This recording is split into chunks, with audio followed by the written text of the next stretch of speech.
Laurel and Vista Allegra 200 Years Luxury proudly present our first debate, brand. How to build a brand in today's world. So now that we know how to create a luxury brand, and we know it's very easy. Super easy, yes. Super easy. I would like to make you just a few questions very quickly. And the first one is, do you still see there's room to create luxury brands once we know that there is this concentration wave in LVMH, in Gucci, Richmond, and Kering? Do you still think there is room to create a new brand from scratch in the luxury market? Mm-hmm. So, I mean, it is interesting to look at the wave of consolidation. It's relatively new, right? That the conglomerates of LVMH and Kering and Richemont kind of figured out the nuances of scaling a luxury brand. But what's interesting is that they often take this strategy of what's called light synergies. It's very different from a kind of typical private equity transaction where you look for maximum synergies. You're like, what are all of the things that we can do together? They actually manage many of them kind of apart. And when you think about the strategy and break it down, there's actually, I think, a lot of opportunity to play. So Bernard Arnault likes to say that there are two things that are important in luxury. And the first one is controlling your manufacturing, because in that way you control the quality. And the second is in controlling your retail, because then you control the consumer experience, right? And we kind of have half of that equation already, right? So a lot of where my mind has been this week is thinking about how can there be kind of more control over the direct-to-consumer retail experience. And I think there's a bit of an opportunity there. It's also true that they have to be very particular about the brands that they choose to select and elevate. And they're almost never created from nothing. They're often created on the back of 100+ years of manufacturing. And this is why they're almost impossible to replicate and also almost impossible to kill. So I would say that, if I was giving the same speech in America, I would probably say no. America does not have a lot of luxury brands. I can name maybe 2, maybe 3 total for a company of that size. But giving the speech here, I do think that you have the kind of fundamental qualities that are required to have luxury brands, which are not replicable in a lot of other places. Now, yes, maybe if you wanted to go from $1 billion to $12 billion, you could join a conglomerate at that point. But I also think there's some power in thinking about collaboration. Right? If I were in charge here, probably one of the things I would do is kind of pick a particular industry or means of production to market on a larger stage. I would form a brand incubator with maybe 6 or 7 companies that were going through some type of kind of ambitious shift, and think about how they could help each other. Because I think that kind of nature of light synergy can be had from simply brands working together to help each other rather than necessarily a formal structure. And up until $1 billion, you don't necessarily need those kind of scale bargaining economies in retail, and you already own them in manufacturing. So the good news is that I think you have the elements. It's still very hard, but I think you have the elements, which are not found in a lot of places. But that's a good message to the to people who are here, because there's a big challenge when you are small, when we have a small country. It's a common discussion about we have a small country, then it's difficult to create luxury brands. But at the end of the day, it's not. I mean, it's not. Switzerland is a small country. They've created many luxury brands. I would say most luxury brands come from relatively small countries, actually. And I have another question to you. Yeah. Once you come from IDEO and the design has such an importance, how do you see the role of the design in this new brand creation? Do you think it's a key factor? Do you think it's one of the main other factors? How do you see it? I think that they each have a role, and here's where I would draw a distinction, perhaps between art and design. And when I think about kind of creating that initial positioning, you probably want to have a little bit more of an art-led approach, because you're really trying to make a statement, and that statement is about emotion. When you're trying to translate that positioning into expression, that is where design and the processes of design become very important. And one of the things that we do in IDEO is we talk about the difference between design with a capital D and kind of design with a little d. And we're often talking about what those processes are. And those processes mean things like, how can we prototype a store experience by taking over a corner of one of our retailers for a week? And kind of build something out very quickly and test it, and to see if that message that we've set with more of like a top-down artistic direction is in fact kind of resonating with consumers, and continuing to kind of design and test in order to access that. I also think the speed at which the consumer is looking for new things makes design a very important muscle here. There's, brand loyalty is probably lower than it has ever been, because we are kind of in the age of the product, and continually having new things to kind of feed that, even if you have a couple iconic things that remain static, I think is very important to feeling dynamic in today's market. So the life cycle of the product are lower and lower nowadays. So you need design to create this activity permanently. Yeah, it's kind of continuous interest. Yeah. So back to Portugal again. How do you see the association of a brand, a new brand, with the brand of Portugal? Do you see it as an advantage? Do you see it as a disadvantage? How do you see it as an American? Well, I would say I see it as an advantage, but there's a bit of nuance to that answer. I think there is a flawed assumption that in order to build a brand, you have to start by building a kind of rabid local following and heritage, and then that maybe expands out at the European level, and then that starts to expand out globally.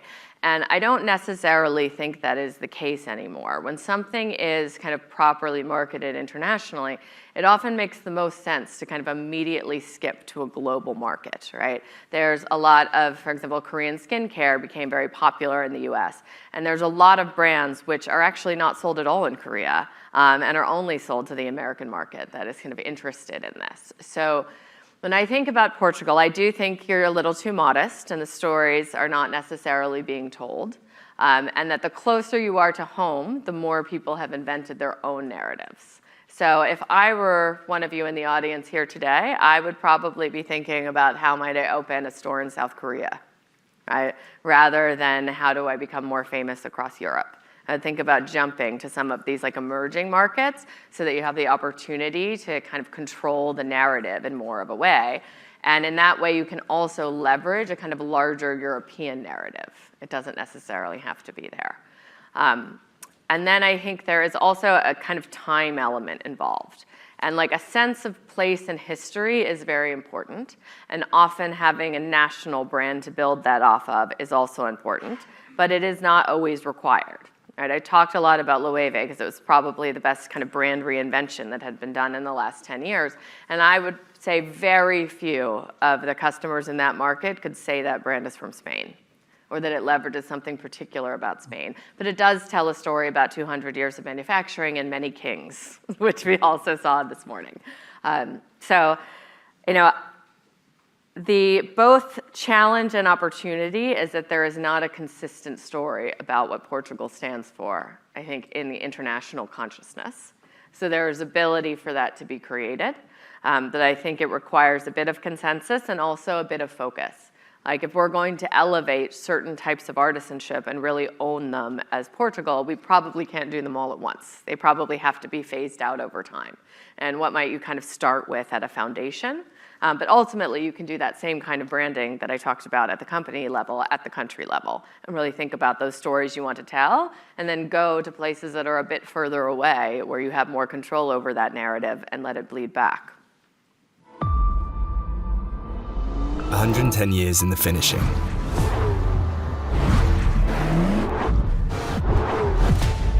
The starting, the dreaming, the drawing. The daring, the doing, the roaring, the touring, the pulse racing and heart soaring. In the running, in the climbing, in the flying, in the falling. The getting up earlier. The bonding, the grinding, the trimming, the stitching, the rolling, the weaving, the carving, the forging. The sun hardening, the ice sculpting, the wind chiseling, the time whittling. The perfecting and the perfecting and the perfecting. The catapulting, the no stone unturning, the Goliath toppling. devouring, the accelerating, the eviscerating, the obliterating, the luxuriating, the pulverizing, the hypnotizing, the mesmerizing, the bone rattling, the ceiling shattering, the hair splitting, the pupil widening, the spine searing, the flame throwing, the crowd pleasing, the returning, the patrolling, the ruling, the crowning, the limit blurring, the shaking not stirring, the rolling, the thundering, in the serenading, in the wedding, in the Nürburgring, in the vanquishing, the dazzling, the obsessing, the enduring, the electrifying, the inventing, the unrelenting.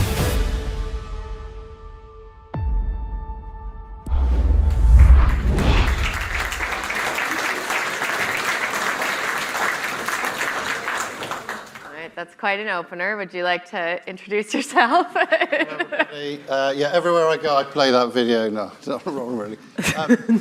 So Rob Colmer from Aston Martin, look after corporate affairs and sustainability. I'm really excited to be here. Maybe just quickly building on some of the things Nuno was saying, just while I introduce myself, is we've touched a little bit already on storytelling and history. And, you know, Portugal is playing a fantastic part in Aston Martin's story right now. So we are using the Portimao track in the Algarve to do the testing for our Valkyrie, and we are going to be competing in the Le Mans next year.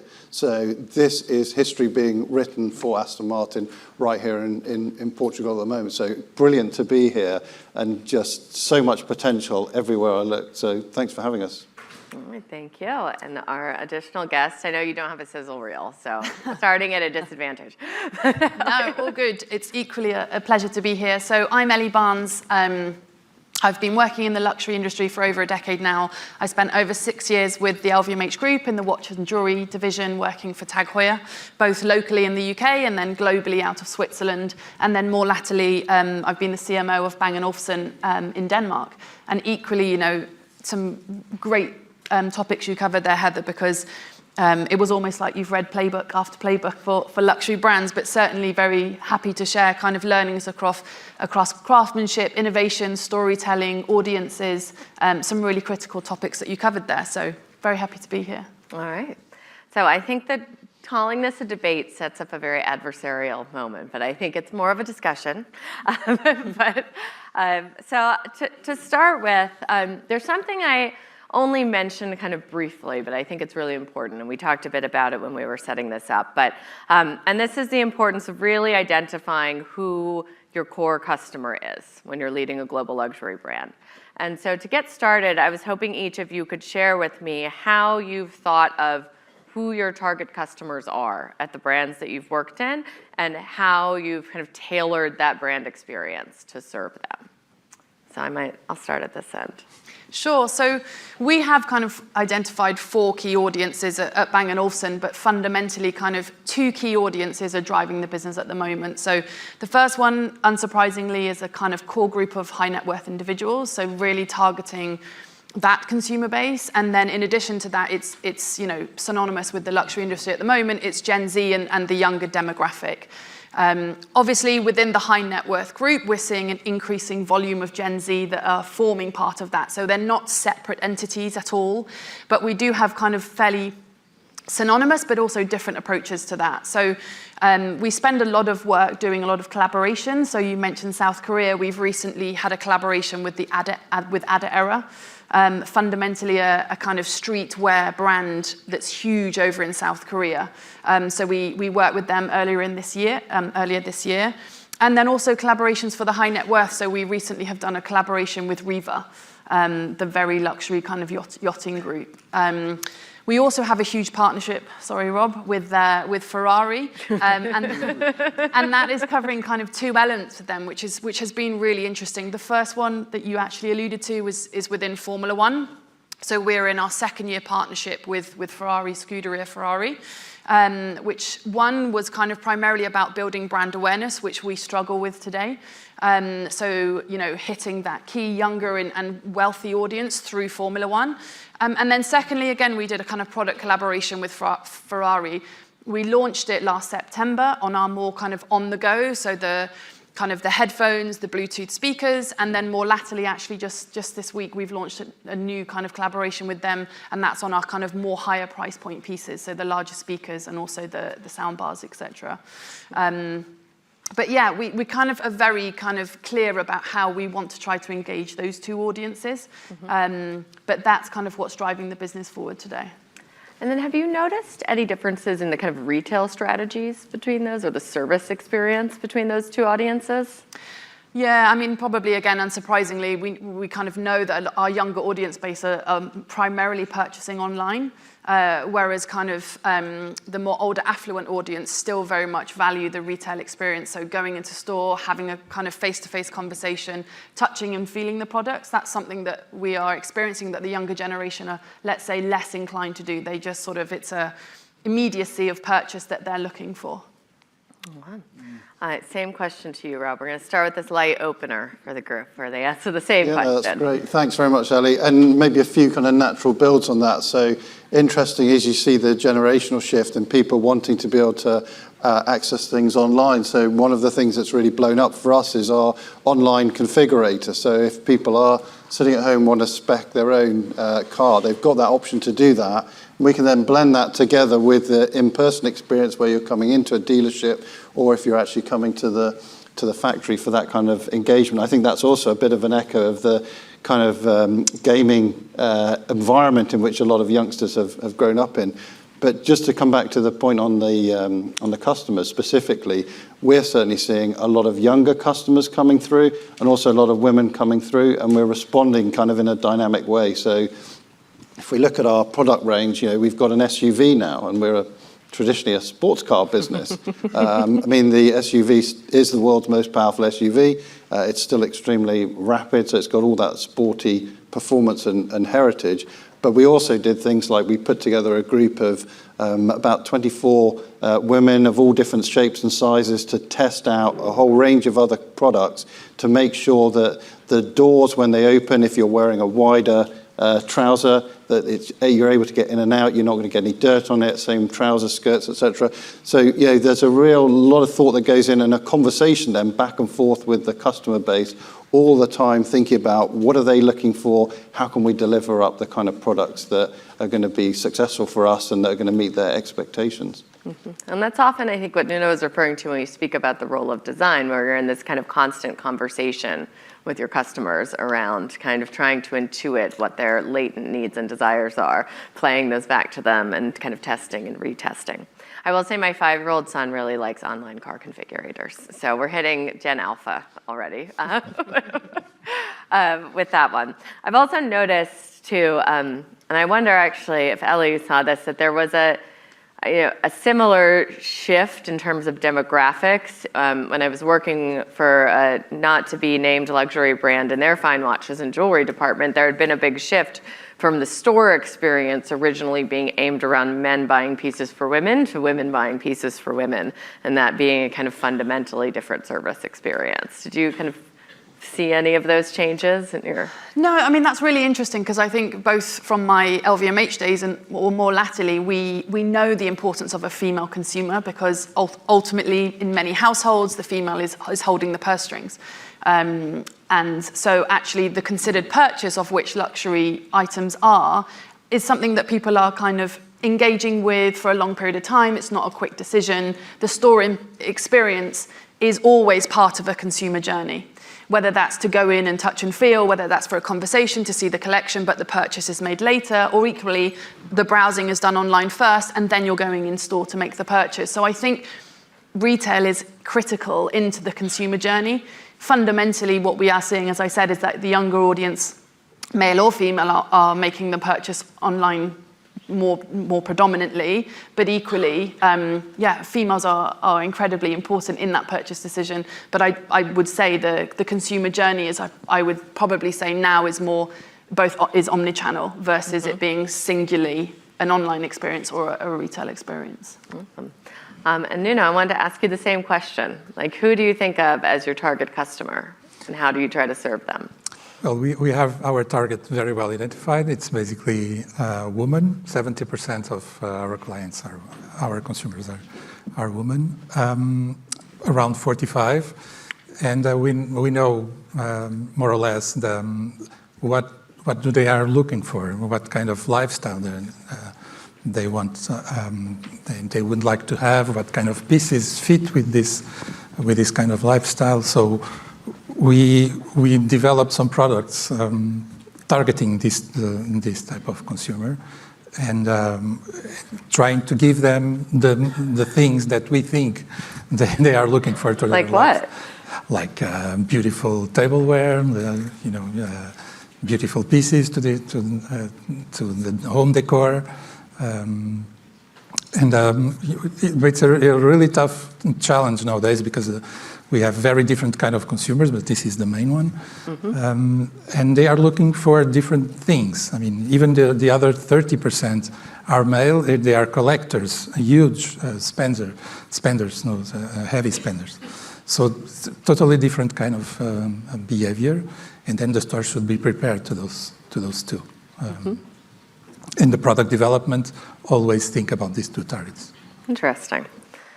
I also spoke a little bit about kind of evolving notions of luxury and how that's been kind of changing. So I'm curious what you guys have seen in terms of this kind of luxury consumer base changing over the last few years. So I'm going to start with Rob. Yeah, I mean, I think Ellie sort of queued up a bit earlier. Things like Netflix's Drive to Survive. Create a sort of a personality-based interest in what is ultimately a vehicle that you're going to enjoy, you're going to experience it. But those are kind of transformational and global impacts, really. Then that you're seeing as a response of that kind of excitement, and leads to kind of more and more interest. And how do people, and again you touched on it earlier, Heather, how do we kind of recreate some of those experiences? So whether it's a visit to F1, a walk down to see the garages, or if it's a track day, we've got a whole range of different ways to kind of experience and replicate. You mentioned some of the fantastic photography up in the Arctic. So again, thinking about that experiential, once a lifetime opportunities. We've done some really creative things. Last year, for example, we had a dine on the line experience. So we have one main factory which makes all the sports cars, and we actually set up the seating for people to have a Michelin-starred dining experience, sitting with the cars being built directly around them. And so, that is a once-in-a-lifetime moment that you're then going to have. I mean, I think even when you're selling a product, you're selling an experience. Yeah. Right, at the end of the day. Now, I would also be remiss if I didn't bring up your title, which is, I believe, you're the head of social responsibility or sustainability. Yes. As well. So how do you think about that in terms of consumer preferences and how we think about responsibility and sustainability? Yeah, so I think it comes hand in hand with the generational shift, where we see a lot of the customers, and I think it's probably fair to say a lot of luxury customers have taken a very responsible and progressive approach actually over many decades.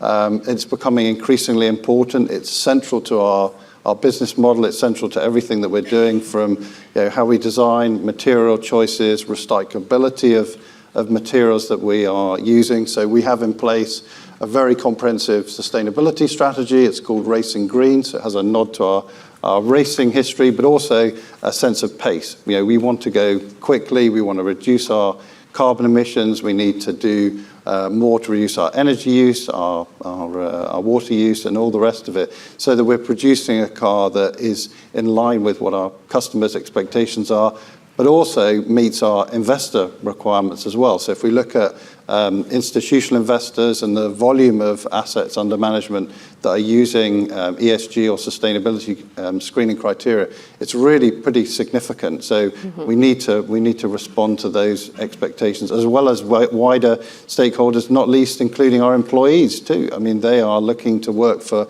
companies that are trying to do the right thing, and they want to engage with us, and we get a huge response from the staff anytime we're doing anything on site.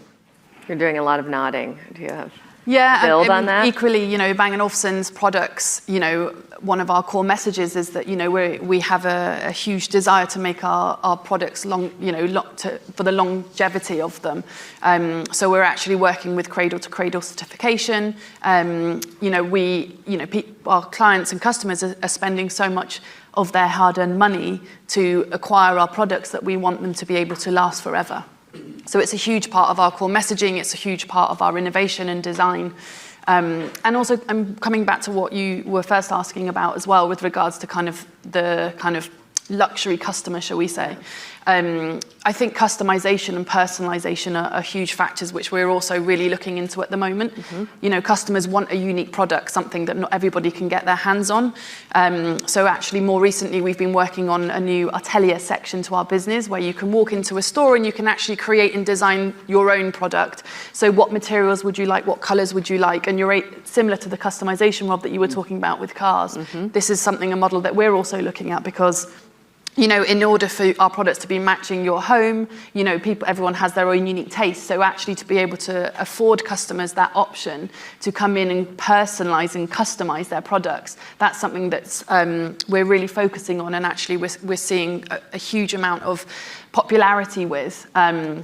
And that's something that's, I think, evolved over time. That isn't something that was looked at, you know, 10, 15 years ago. And I actually think there's an intellectual thread between those two things, because there's the idea of something that is not mass produced, right, in the realm of personalization, which makes it particularly appealing. But there's a couple of different threads there that are interesting, and they all have different implications for luxury, because one of the threads is kind of more purely on sustainability.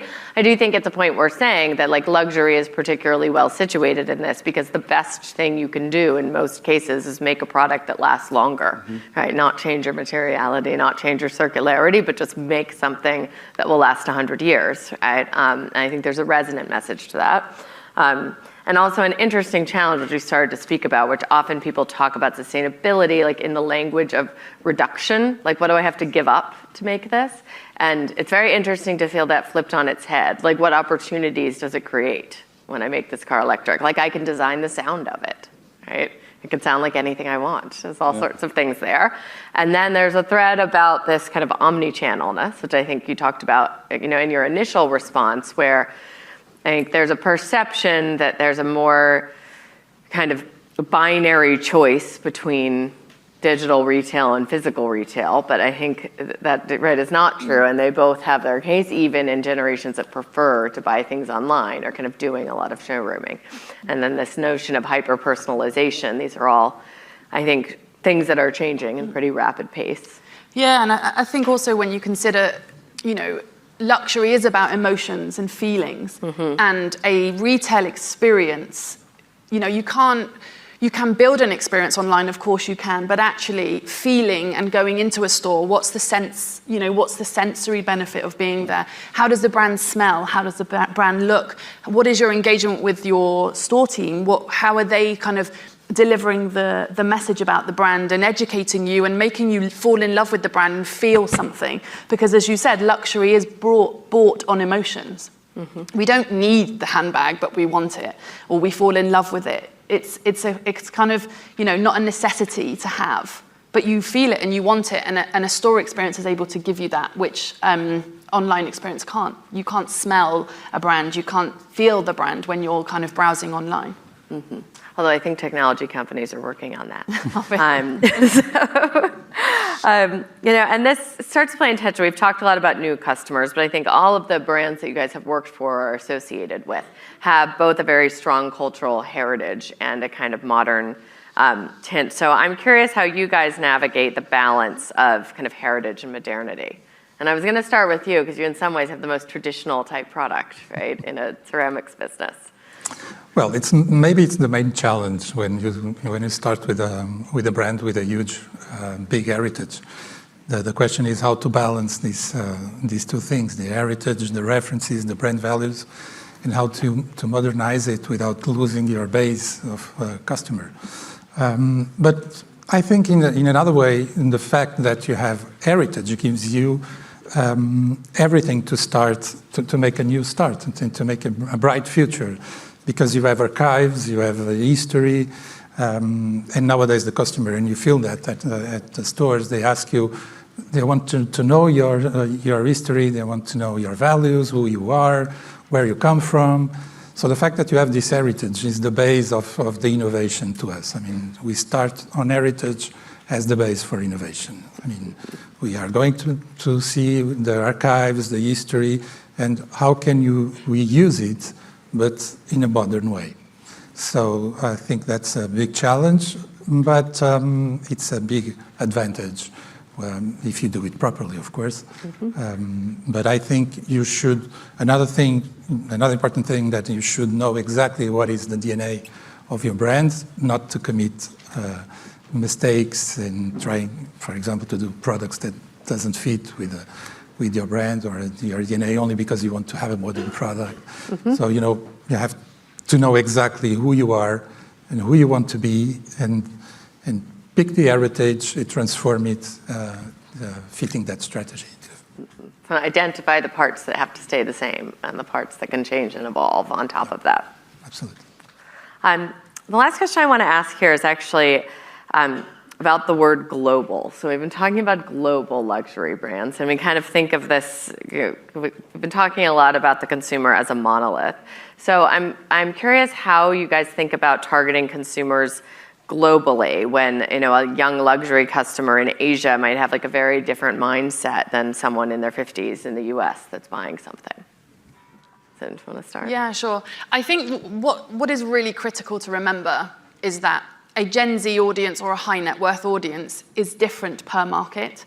So as you were saying, like a Gen Z in China, how to communicate and reach them is different to how you would do that across the US and across Europe. And I think in the past, everything's been looked at quite blanket, like we want to target, 16 to 25-year-olds globally, but actually how you reach them is very nuanced per market, and it takes a very local approach in order to do that. So whilst the brand is the same, wherever, the storytelling, the essence of the brand is similar, how you're communicating to these audiences or these different consumers needs to vary per market. And actually, the approach that we have taken is actually a city approach. We know that we haven't got, the mass budgets in order to reach the whole of America. So actually, we're going after New York as a nuanced city. We know that we can't reach the whole of China. So we go for Shanghai, we go London, we go Paris. So we've identified a win city strategy because we know that we don't have the finances to do it. And then we're being very targeted with how we speak to our target audiences within those cities. It's still very much work in progress, but I think it's quite an interesting approach because when we say global, it is a global approach, but it's actually more targeted to a city level. And then once, obviously, hopefully, we continue to build, we can broaden out the city approach. But yeah, I think it's quite a tactile approach to talking to a global audience. Mm-hmm. And I think some of it might also depend on what your unit sold is, right? In terms of how much you need to kind of tailor to certain local areas versus how much you're kind of generalizing an international jet set. How do you guys think about this, Ram? So lots that I definitely agree with that Ellie's kind of laid out there. I think the other thing is we would recognize certainly in the ultra luxury segment that a lot of customers that we're talking to will actually have homes in a whole range of different countries. Mm-hmm. And so it's not unusual for a customer to arrive and say, I want to have a left-hand drive car and I want to have a right-hand drive car. And so then they have got their Aston Martins available for wherever they are. And they will also move the cars around depending on what they're doing in terms of the different seasons. So to that extent, we are still talking to a global customer base, even though we're taking on exactly the kind of local lessons that Ellie's talking about as well. Mm-hmm. Actually, I think that speaks a bit to where I talked about the bifurcated strategy in where there's a certain group of consumers that's more in your ultra high net worth. And there might be more consistency across that as kind of a singular group. But then when you're looking kind of a little bit lower in the market at your more aspirational luxury consumers, I think it becomes very important to start to target that kind of messaging and retailing and experiential approach to kind of those particular markets. Yeah. Right. Mm-hmm. All right, well, I'd like to thank everyone for joining us up here today and thank Francisco for organizing all of us. It's been lovely to be here. Thank you.